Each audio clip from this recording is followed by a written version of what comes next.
Hello, Mr. Montalvo here, U.S. History. And today we are taking a look at Unit 5, Lesson 1, and Days 2 and 3. Our objective today is to relate patterns of continuity and change to larger historical processes and themes, and I'll explain a little bit about that as we move forward. And then to examine American involvement in World War II.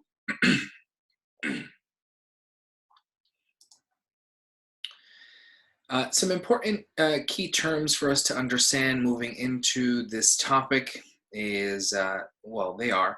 One of them is neutral, or not helping or supporting either side of a conflict. And then appeasement, or the practice of giving in to aggression in order to avoid war. Between World War I and World War II, most Americans believe that the United States should follow the foreign policy that emphasized neutrality and isolation, going all the way back to the warnings of George Washington in his farewell address that the United States should remain a neutral player in world affairs.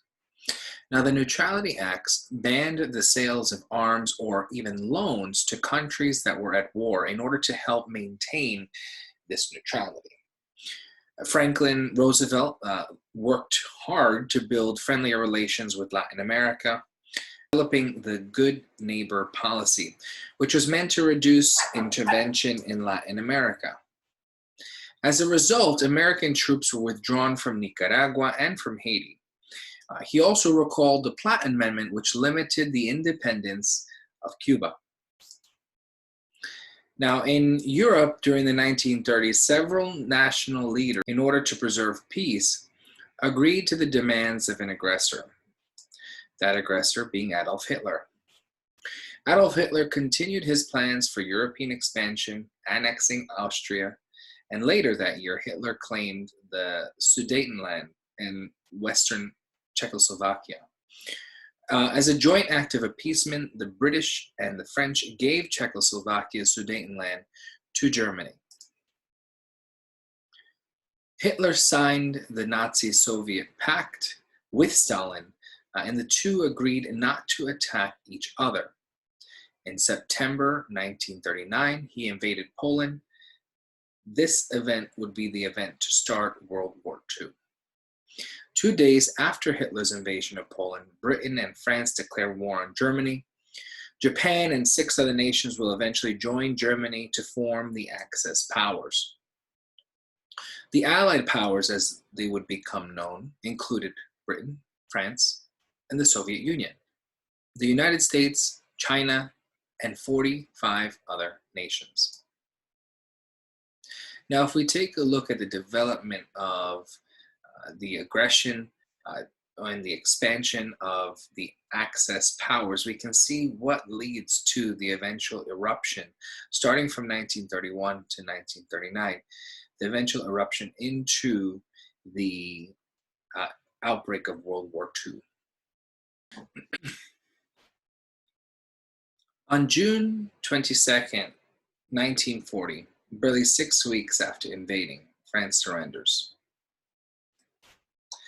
The fall of France took the world by shock and left Great Britain pretty much on their own to fight off the German Empire. On September 7, 1940, 300 German bombers raided London in what would be the first of 57 consecutive, one after another, nights of bombing. This blitzkrieg, as it would become known, would continue until May 1941. In 1941, Hitler launched a surprise attack on the Soviet Union.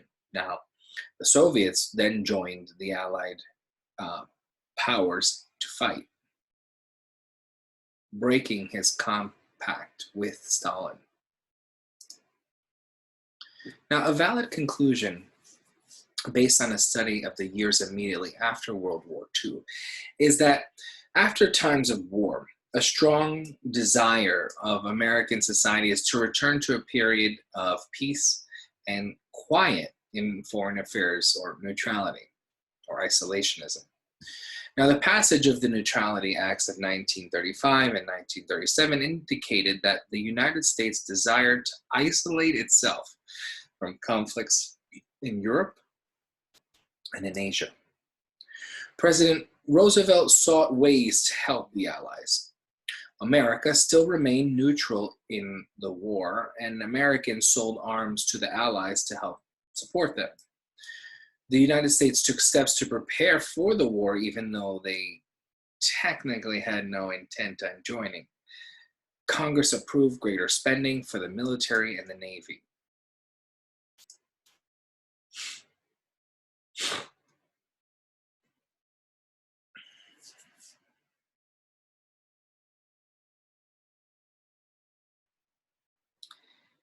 In the 1940 election, Roosevelt was the first candidate to apply for a third term as president.